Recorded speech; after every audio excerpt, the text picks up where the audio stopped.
YG와 JYP의 책걸상.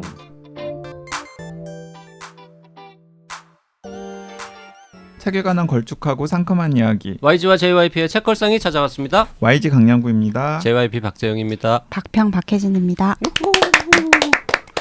이번 주에는 정유정의 완전한 행복 읽고 있는데요. YG가 읽자고 해서 읽었는데 읽어보니까 별로다라는 얘기를 박평하고 저하고 지금 했었는데 JYP는 이유를 딱히 설명하지 못한 채 그냥 마음에 안 들어 불쾌해 뭐 이런 얘기를 주로 했고, 박평은 되게 그럴듯한 역시 평론가다운 말씀을 좀 해주셨는데, 저는 이제 그거 만회하고 있는 것 같아요. 제가 그 지니 때 욕을 되게 많이 하고 다녔는데 어쩌면 제가 지면에서도 욕을 해서 그리고 정말 만회하기에 너무 좋은 구도네요. 2대1로. 정유정 작가님께서 아마 뭐 저한테 관심은 없으시겠지만 뭐 강아무개라는 애한테 내가 굉장히 나쁜 평을 받았었던 걸 기억하실지 모르겠는데 제가 지금 계속해서 편들어주고 있다라는 거 이참에 어필하겠습니다. 제가 이제 읽으면서 계속 처음부터 끝까지 계속 마음에 안 들었는데 계속 중간중간에 이 가정을 하고 생각해 본 게 있어요. 고유정 사건을 전혀 모르는 외국 독자가 이 책을 이제 혹시라도 이제 해외에 팔려가지고 나왔을 때 그냥 아무런 사전 배경 없이 그냥 본다면 그러면 재밌을 수도 있겠다. 재밌을 것 같아요. 그렇다면 재미있을 수도 있겠다. 그러니까 사실 뜻밖에도 저는 고유정 사건에 별로 관심이 없었거든요. 하지만 저도 뭐 큰 관심은 없었지만 하도 여기저기 나왔기 때문에 대충 다 알고 있잖아요. 근데 뭐 알겠는 거죠. 앞으로 어떻게 될 건지. 그리고 첫 장면에서부터 그 오리 밥 줄 때부터 이게 다 그런 거구나라는 거를 이제 이해한 상태에서 보다 보니까 일단 스릴이 하나도 그렇죠. 없어요. 왜냐하면 그런 게 굉장히 중요한 유일한 설정인데. 궁금증은 마지막에 그 잡혀갈 것이냐 현실처럼 아니면은 뭔가 이렇게 헐리우드 영화처럼 이렇게 처참하게 죽고 끝날 것이냐 뭐 그 정도만 유일한 궁금증이었는데 나는 그 결말로는 마음에 안 들던데. 뭐 자 결말 나 이거 스포일러 특집 해도 된다고 생각합니다. 어차피 내용 다 알잖아. 결말 한 숟갈만 얹으면 되는데. 자 댓글 읽읍시다. 네, 댓글 읽고서 본격적으로 이야기를 해보죠. 네, 시라이님, 기후위기에 관심이 많은 저에게 소중한 추천입니다. 추천해주신 2권 꼭 읽어보겠습니다. 감사합니다. 그리고 박평님, 민음사의 그 팀장님이셨군요. 짜증나 팀장. 맞죠? 그 말씀 지금 시라이님 하시고 싶으신 거죠? 저 민음사 TV 구독자라 영상은 이미 봤었는데 예전 방송에서 박평님을 문동 편집자라고 소개했던 것 같은데 제가 잘못 들었나 봐요. 예상 못하고 있다고 혼자 놀랬습니다. 앞으로 책걸상 더욱 열심히 청취하겠습니다. 자, 박평님은 문동하고는 뭐 특별한 관계가 없는. 뭐 문동뿐만 아니라 민음사를 제외한 모든 곳들과 관계가 없죠. 박평은 박평 출판사하고만 관련이 있는 분입니다. 치킨아트님, 넷플릭스에서 뭘 볼까 하다 영화 화차를 골랐습니다. 얼마 전 시즌2를 듣다가 박평께서 영화가 망친 소설로 소개해 주셨던 게 기억났지만 왠지 끌렸어요. 박평님은 영화가 여주의 사정과 그로테스크함을 못 살렸다고 하며 아쉽다고 했는데요. 하지만 영화를 먼저 본 건 잘한 것 같습니다. 박평 말씀대로 그로테스크함은 크게 느껴지지 않았지만 영화만 봐도 충분히 여주의 사정을 이해할 수 있었고 사건들도 흥미롭게 전개되더라고요. 이 정도로 만들어진 영화가 재미없다면 책은 얼마나 재밌을까 하는 기대가 됐습니다. 편혜영의 홀, 이장욱의 에이프릴 마치의 사랑, 헨리 제임스의 나사의 회전, 그리고 미야베 미유키의 화차까지 박평님은 그로테스크를 좋아한다는 사실을 다시 한번 알게 됐습니다.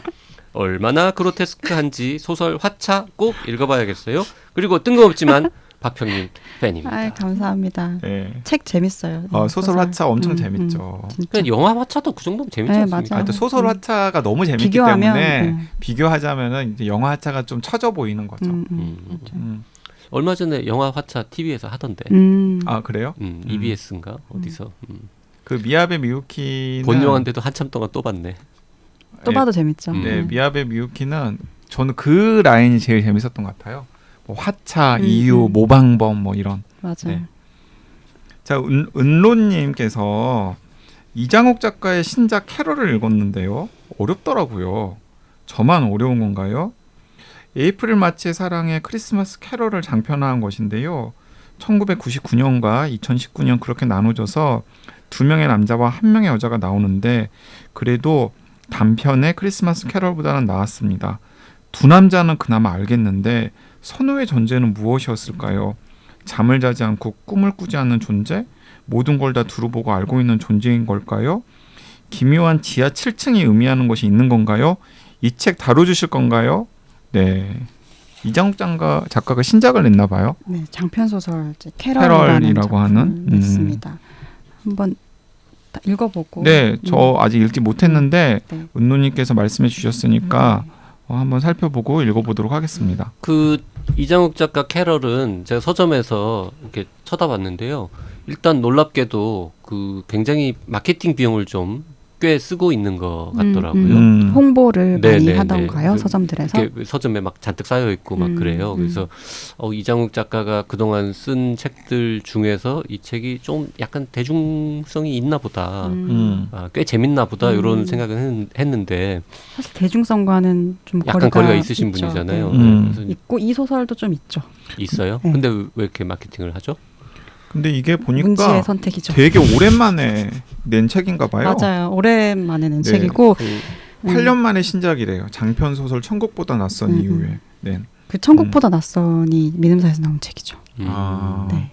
젊은 작가 시리즈로 나왔고 그 이제 크리스마스 캐럴이란 단편 소설 제가 굉장히 좋아하거든요. 네. 근데 그 소설을 장편화했는데 뭐 한번 읽어보고 다 재미있게 읽으면 방송을 해도 좋을 것 같아요. 네. EDUUU님 오지랖 조금 떨어보자면 민음사 TV랑 콜라보해서 두 분이 책 추천하는 코너에 한번 나가시면 어떨까요?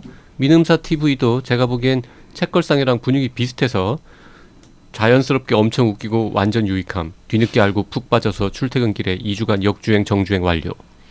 취향 맞는 구독자들이 책걸상으로 꽤 유입될 것 같거든요. 민음사 TV가 얻는 이익도 있어야 되는데 그건 뭐 컨텐츠 하나 채우기 정도? 크크크.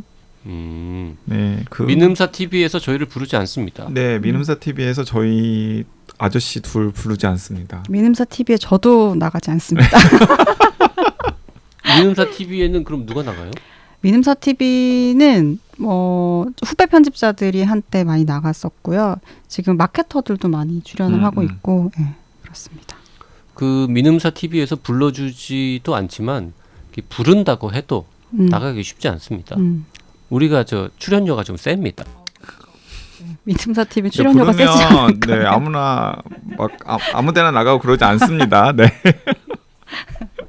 독지가님들이 부르면 그냥 우리가 그냥 엉거주춤 가는데 평소에 그러지 않아요. 그 민음사 TV에서 저희를 안 부르는 것도 출연료가 안 맞아서 안 부르는 것일 수도 있어요. 아닙니다. 그 민음사 TV 저 느낌을 좀 아는데 아저씨들 안 불러요. 아 그래요? 네. 그 YG는 민음사 TV를 본 적은 있나 보네요. 본 적은 있죠. 그 경쟁 프로? 칭찬을 많이 하셔서 이제 경쟁 경쟁 프로로. 그런데 아저씨들 예를 들어서 막 무슨 뭐 저나 아니면 JYP가 진짜 너무너무 유명한 작가인데 그냥 뭐 저렴하게 한번 나가줄게. 그러면은 이제 민음사 TV에서 마지못해 부를 수 있지만은 뭐 이 정도의 그 네임밸류와 이 구매력 포인트로는 절대로 민음사 TV 타깃 그 청취자층이 굉장히 낮아요. 낮죠. 네, 네, 네. 맞아요. 낮다는 게 수준이 낮다는 겁니까? 그럴 리가 있겠습니까? 그럼 뭐가 낮아요? 연령이죠, 연령. 연령. 네. 지금 책걸상은 지금 나이가 지긋하신 분들이 주로 듣는다 뭐 이런 얘기입니까? 그런 얘기 아니고요. 그런 얘기 아니고 근데 여러분 팩트라는 것이 있지 않습니까? 네. 팩트. 네, 팩트가 있잖아요. 팩트 그러면 책걸상은 그럼 나이가 지긋한 분들이 듣는다는 게 나이가 팩트입니까? 지긋하다는 것이 나쁜가요? 지긋하다는 것이 아니라 지긋함도 아침 꼬이기 시작하는데 상대적으로 그렇죠. 그러니까 네.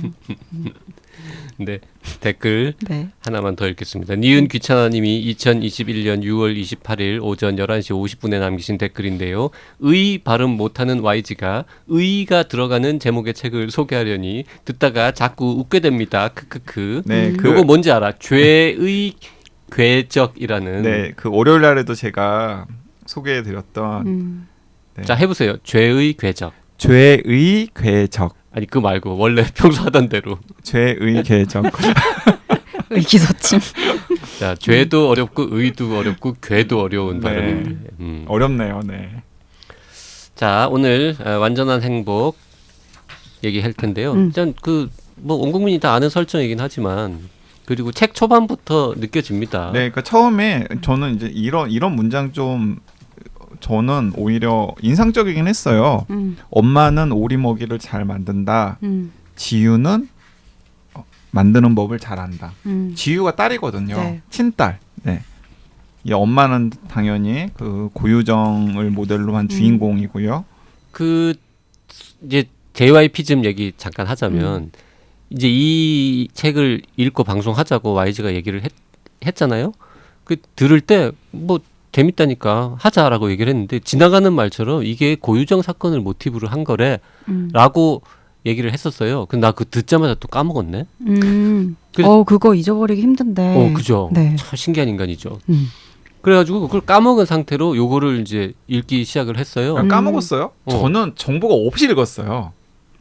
읽고 나서 알게 언제 된 알았어요? 거구나. 정보가 없이 읽었는데. 저는 저기 한 처음에 몇 장 읽다가 이제 고유정 사건의 가장 유명한 것과 겹치는 설정이 나오기 때문에 이러면서 알았죠. 읽으면서 알게 되셨구나. 저는 완전한 행복이 나오고 나서 완전 이제 정유정 작가의 그 소설 자체가 스토리텔링이 굉장히 중요한 소설이잖아요. 그리고 저는 거의 서점에 깔릴 때 즈음에 이 책을 제가 손에 들었기 때문에 인터뷰라든가 이런 것들도 전혀 읽어보지 않고 그냥 저 유키즈의 정유정 작가 나오는 것도 제가 유심히 보지 않았고 그래서 거의 아무런 정보 없이 그냥 읽었어요. 하여튼 그래도 빨리 알아차린 거죠. 빨리 알았어요. 저는 네. 이제 듣고 까맣게 잊어버린 상태에서 읽는데 한 몇 장 딱 읽다가 이거 그거네? 라는 맞아요. 걸 이제 알게 된 거죠. 음. 그거를 아는 순간 재미가 확 떨어진 거죠. 그래요. 이게 현실에서의 결과를 아니까. 책의 내용을 거의 다 알 것만 같은. 이게 JYP랑 나랑 차이구나. 나는 그 현실에 앙상하게 그 전해진 나한테 이제 제한적인 정보로 전해진 그 실화를 이 정유정 작가가 얼마나 그럴듯하게 극화해 냈는지가 읽는 포인트였어요. 한편으로 그런 마음이 있었습니다. 저도.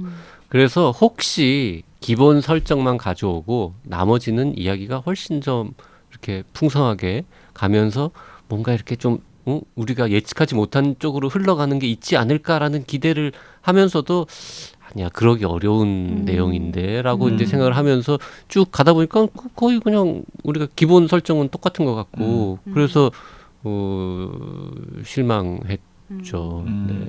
저는 예상하지 못하게 허걱 이러고 되는 반전은 전혀 없었다. 근데 중간에 남편 시점에서 그 바이칼 호수 여행 이런 부분들은 또 약간 빛나는 대목들 아니었습니까? 빛나는 대목이라기보다는 제가 보기에는 그냥 그 뉴스에 나온 이미 알려진 사실들만 가지고 소설이라고 내놓기는 너무 민망하기 때문에 약간의 데코를 그냥 몇 군데 추가한 게 아닐까. 그러니까 데코라는 거 인정하는군요. 근데 이렇게 한 사람을 데코겠죠. 네. 그러니까 정교하게 혹은 정보를 주지 않고 약간 서늘하게 그러니까 한 장면 한 장면 나오잖아요. 웃음소리라든지 짧은 대사라든지. 근데 그것만으로 약간 이 사람에 대한 이렇게 어떤 서늘함을 좀 만들어낸다는 거는 그래도 이제 잘 이제 만든 구성한 부분이라고 할 수도 있을 것 같다는 생각. 그 바이코로스에서 만난 장면이라든지 이런 것들은 그런 생각이 들고, 그러니까 확실히 저는 그 이제 고유정 얘기를 들었기 때문에 이제 큰 사건의 윤곽들은 가지고 가는 거라서 스릴러라든지 아니 그 스릴 있게 봤다든지 그 다음 장면이 아주 막 기대된다든지 이런 건 아니었어요. 근데 지금 이렇게 얘기를 하고 책을 다 읽고 나서는 그 이제 앞서서 제가 이게 취조 자료처럼 이렇게 형식을 취하고 있는데 이게 어떤 이제 성취를 이루었다고 볼 수 있을까 이런 생각을 했다고 말씀드렸잖아요. 그게 작품을 뒤로 계속 읽게 만드는 힘은 분명히 아니에요. 저한테는 그게 어떤 몰입감을 주진 않아요. 왜냐하면 시점도 계속 바뀌고 이런 구조라든지 이런 형식은 굉장히 좀 보편적이고 일반적이니까. 근데 이 작가의 목적은 그거였던 것 같아요.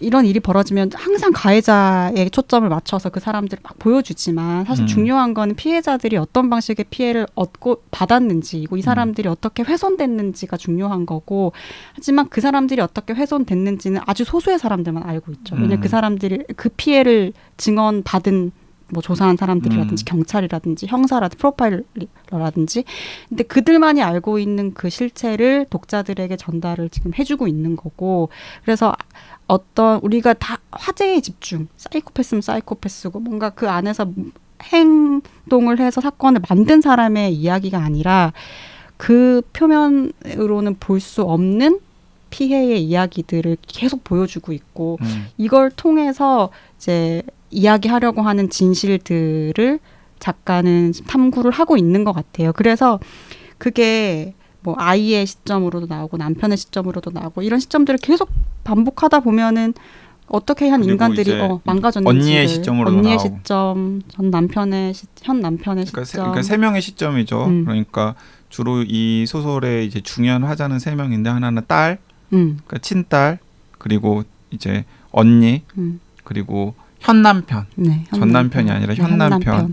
그러니까 그 현 남편은 이제 그 바이카로에서 우연히 만나가지고. 그쵸. 바이카로에서 우연히 만난 건 아니죠. 우연히 만난 건 블라디보스톡에서 처음 만나가지고 바이칼 호수까지 같이 간 그 세 번을 만났죠. 네. 러시아에서. 네, 세 번째는 아니 만났어야 좋았을 텐데. 아, 어떻게 여기서 어떻게 여기서 또 휘천득의 인연이 나올 줄이야. 네. 어쨌든 세 번째만 안 만났으면 이 모든 일이 안 벌어졌을 텐데 그쵸. 말이죠. 네. 그래서 그거를 이 긴 소설로 계속해서 이걸 보여줘서 그 글을 둘러싸고 있는 사람들이 계속해서 이 영혼이 망가져가는 과정들을 이제 보여준다는 것이 작가로서는 뭐 또 하나의 도전일 수 있었을 거고 또 그것이 만들어내는 이제 또 의미들이 있을 거라고는 생각해요. 그 리얼리티 부분은 어떻게 봤어요? 아 저는 수사 경찰이 너무 무능하게 나오지 않습니까? 그 부분 제가 이야기하려고 그랬는데 그러니까 스토리텔링의 입장에서 보면은 개연성 떨어지는 부분들이 너무나 많아요. 너무 많아요. 허술해요. 그 부분들이. 예를 들어서 대한민국에 CCTV가 그렇게 없단 말이냐 이런 생각도 네, 있고. 그러니까 예를 들어 그리고 몇 가지 뭐 이렇게 중요한 설정에서도 좀 아쉬운 대목들이 있습니다. 예를 들자면 그 러시아에서 세 번 만났을 때 세 번째 만났을 때는 남편뿐만 아니라 그 남편이랑 같이 동행한 친구도 알아보잖아요. 근데 그 친구는 사실은 과거에 악연으로 심하게 엮인 적이 있단 말이에요. 근데 그런 사실을 남편한테 이런 방구도 이야기하지 않고 계속 결혼을 해서 그러니까 살게끔 내버려 뒀다라는 게 저는 좀 이건 말이 안 되죠. 치명적으로 말이 안 되는 부분이다. 왜냐하면 나중에 이제 그 과거의 악연이 굉장히 중요한 실체를 밝히는 모티프로 등장을 하잖아요. 그러니까 그런 부분도 좀 마음에도 안 들고 좀 말도 안 된다는 생각이 들었고 예를 들어서 이제 실제 사건이나 유사한 대목들이 되게 많이 나오는데 현실에서도 어쨌든 간에 이제 법정에서는 그 심증은 가지만은 물증이 없기 때문에 그 부분은 죄를 물을 수 없다라고 판결이 되었는데 예를 들어서 이제 의붓아들을 죽이잖아요. 이 소설에서는 죽이는 걸로 나오는데 근데 그 의붓아들이 뭐 이렇게 무엇인가로 어쨌든 간에 그 질식시켜가지고 이제 죽은 걸로 설정이 나오는데 그러면은 사실은 뭐 예를 들자면은 부검을 하면은 분명히 뭐가 나오거든요. 네. 예를 들면 털 같은 게 뭐 나온다던가 그런 부분들도 그냥 허술하게 넘어간 부분들이 있고 그다음에 뭐 방금 말씀하셨듯이 그 뒷부분에 뭐 이렇게 경찰들이 이렇게 수사를 되게 잘 못하는 아유 처음부터 끝까지 한국 경찰은 거의 무능함의 극치인 거죠. 무능함, 무관심, 무신경한 존재로 계속 그려지죠. 그러니까 이제 그런 부분들은 좀 용서받을 수 없는 부분이다. 너무 이야기를 위해서 근데 이야기를 위해서 그냥 약간 이해해주고 넘어가야 된다고 하기에는 좀 너무 심하지 않나. 네. 그리고 저는 그리고 남편이 뭐 누가 죽으면 하여튼 그 아내가 죽거나 이러면 남편이 제일 용의자 뭐 1번이고 뭐 그런 것들 볼 때 이 책에서도 이 여주인공이 가장 유력한 용의자로 금방 떠오를 것 같은데 네. 뭐 단 한 번도 하여튼 꽤 오랫동안 거의 수사 대상이 아니고. 그러니까 그래서 저는 어떤 생각까지 했었냐면 한 4분의 3 정도까지는 현실과는 다른 결말을 작가가 의도해 놓았나. 좀 망측하게 혹은 도발적으로. 오히려 그랬으면 반전이 있고 JYP가 미안해 내가 뭐 재미없다고 했다고 저는 라고 차라리 했겠죠. 그랬으면 더 뭐 그것 자체도 여러 가지 논란거리가 되었겠지만 오히려 그 현실을 극화했다는 측면에서는 좀 더 도전적인 선택이 아니었을까 하는 생각이 들었고요. 또 하나는 또 저는 전체적으로 좀 저를 계속 불편하게 했던 대목이 무엇이냐면 저는 실제로 고유정 씨가 그랬는지는 잘 모르겠어요. 그런데 이 작중 주인공이 이제 아동학대를 계속 하잖아요. 그 친딸에 대해서도 일단 저는 그 부분이 저는 이제 아동학대 코드 저는 너무 불편하게 생각하기 때문에 불편했어요. 그 부분은 저는 또 불편하기도 했거니와 약간 좀 개연성이 없다는 생각이 들었어요. 그러니까 자신과 자기 딸의 행복을 거의 동일시하면서 자기 딸의 행복을 위해서 자신뿐만 아니라 자기 딸의 행복을 위해서 이제 막 여러 가지 것들을 다 계획해가지고 하는데 그 딸을 거의 좀 그 딸이 엄청나게 이 엄마랑 살기 싫다라는 느낌이 들 정도로 그리고 뭐 이모라던가 이런 사람들에게 더 안정감을 느낄 정도로 엄마를 불편하게 만들 정도의 관계였나? 이것도 저는 그 주인공의 악함을 돋보이게 하기 위한 설정이었다고 하더라도 약간 좀 납득이 안 되더라고요. 이런 지점들이 그러니까 그로하여금 말을 하지 못하게 하고 그리고 작가도 뒤로 최대한 물러나서 작가도 지금 이야기를 하지 않고 피해자들을 통해서만 이야기하고 있기 때문에 그렇게 이제 이해되지 않거나 납득되지 않거나 개연성이 떨어지거나 이런 설정들이 계속 나올 수 있는 것 같은데 근데 사실 그 실제로 고유정 사건이 있을 때 수사 대상에 고유정이 빨리 오르지 않아서 그러니까 이 굉장히 늦어졌던 거는 사실이었던 것 같아요. 그 이야기가 많이 그 이슈 중에 하나였고 그 용의선상에 오르지 않아서 이제 골든타임을 많이 놓쳤던 이야기들은 실제로 많이 나오기도 했었죠. 그래서 경찰의 무능함에 대해서는 이게 그거는 리얼한 네, 거니까. 리얼리티일 수도 있다. 보기에 따라서는 생각도 드네요. 근데 이제 방송하기 전에 이 완전한 행복에 대해서 다른 분들은 어떻게 읽었는지를 이제 그 인터넷에 좀 들어가가지고 평들을 봤는데 그 좋은 평들을 다들 많이들 남기셨더라고요. 이렇게 평들을 쭉 읽어보니까 약간 이제 제 느낌으로는 이게 많은 분들이 이 완전한 행복을 그것이 알고 싶다 느낌으로 읽었구나 라는 그런 생각이 드네요.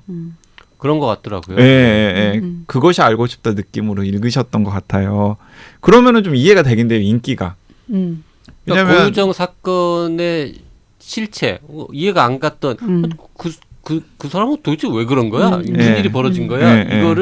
이걸 보면서 대리 만족한다? 그러면 네, 그러니까 그래서 이 책의 지금 그 대중적인 인기의 가장 중요한 동력 중에 하나는 그것이 엽기적인 사건에 대해서 그것이 알고 싶다의 재조명이나 재해석의 사람들이 일부 사람들이 열광하는 것과 약간 비슷한 결이 아닐까라는 생각이 들더라고요. 그렇겠네요. 네. 그때도 굉장히 많은 기사들이 나오고 소비가 되고 했던 이야기였기 때문에 근데 충분하지 않죠. 충분하지 않고 소설을 통해서 미진한 부분들 그 상상력을 좀 더 채워줄 수 있다면 기꺼이 볼만하죠. 두 분이 이제 재밌게 읽질 않아서 약간 텐션이 떨어지는데 이제 그럼에도 불구하고 제가 옹호를 하자면은 저는 이제 큰 기대 없이 손에 들었다가 단숨에 다 읽었거든요. 그러니까 저는 그래서 월요일 날에도 제가 강조했지만은 이건 정유정이 약간 획이다. 그렇게 볼 수 있는 지점도 있을 것 같아요. 진혜진이 그 전작에서 약간 좀 제가 생각하기에는 사람들이 정유정 작가에게 기대하는 바를 그 소설은 좀 충족을 못 해줬다는 생각이 들고 실제로 그래서 제가 알기로는 판매량도 좀 낮았던 걸로 기억합니다. 근데 이번에 완전한 행복 같은 경우는 일단 제가 읽었을 때 전작에 비해서 훨씬 더 몰입감이 있고 또 스토리텔러로서의 정유정 작가의 장기도 어느 정도로 보여줘서 저는 뭐 정유정 작가가 이 소설 이후로도 뭐 행복 3부작, 행복 4부작 뭐 이런 식의 또 나름의 이 약간 시리즈 스릴러 시리즈를 기획하고 있는 것으로 알고 있는데 좀 뭐 다음에 나오면 또 다음 책도 또 손에 들고 읽게 되지 않을까라는 네. 생각이 들고요. 개인적으로 제일 기대하는 건 무엇이냐면 저는 종의기원이 너무 어설프게 끝났다고 생각하거든요. 그래서 그 종의기원의 후편을 한번 구상을 해줬으면은 독자 입장에서는 좋겠다. 정유정 작가의 소설들을 뚝 따라 읽은 독자 입장에서는 좀 좋겠다라는 바람이 있습니다. 저는 뭐 워낙에 강렬한 체험, 그러니까 정유정에 대한 강렬한 추체험이 있기 때문에 이제 근데 그걸 기준으로 그 이후에 작가가 발표하는 작품들을 계속해서 비교 대상으로 읽는 거는 굉장히 페어하지 못한 작가에게 공정하지 못한 이제 태도이다라는 그러니까 생각을 박평은 여전히 7년의 밤의 최고군요. 최고였다고 생각해요. 최고였어요. 네, 근데 이제 계속 작가는 변하고 있기 때문에 그리고 그 작가의 변화 위에서 작품을 읽어야 되는 거니까 근데 그 이후에 약간 좀 심드렁하게 읽었던 작품들과 비교하면은 뭐 완전한 행복이 갖고 있는 미덕들이 분명히 있는 것 같아요. 그 중에 하나는 이제 선명한 주제 의식이라는 것도 장점이 될 수 있다고 생각하거든요. 예를 들면 제가 그 예전에 만들었던 책 중에 이사벨 아엔데의 자서전이 있어요. 이제 뭐 영혼의 집이라든지 이렇게 남미 소설로 유명한 이사벨 아엔데인데 자서전 제목이 라수마 델 로스 디아스였어요. 그게 영어로 번역하면 Some of Our Days 뭐 이렇게 되는데 모든 날들의 합인 거예요. 그래서 이제 우리가 성숙하다, 인간의 인격이 완성되고 이제 성숙하다라고 이야기할 때 자신의 결점들을 다 하나의 그냥 삶의 무늬로 바라보는 것이 인생이지라는 큰 관점이 있잖아요. 근데 사실 지금 우리 그렇게 살고 있지 못하고 여기서 이야기한 작가의 주제 의식이라는 것도 사실 그런 거잖아요. 이게 그것들을 받아들이지 못하고 전부 다 잘라내야지만 내가 내 인생을 긍정할 수 있다는 거기에서 비롯되는 악행들 그리고 그거로 인해서 어떻게 타인을 이렇게 심각하게 훼손할 수 있는지 이런 것들을 보여준다는 것이 그러니까 인간이 갖고 있는 삶에 대한 태도에 대해서 되게 성찰하게 해주는 좀 본질적인 질문을 던진다고 생각을 하고 이제 방법적인 면에 있어서 이렇게 피해자들의 이야기 이게 아주 어린 그러니까 자신의 의사를 정확하게 표현할 수도 없고 이게 어떤 것인지 증명할 수도 없는 아이부터 이제 뭐 배우자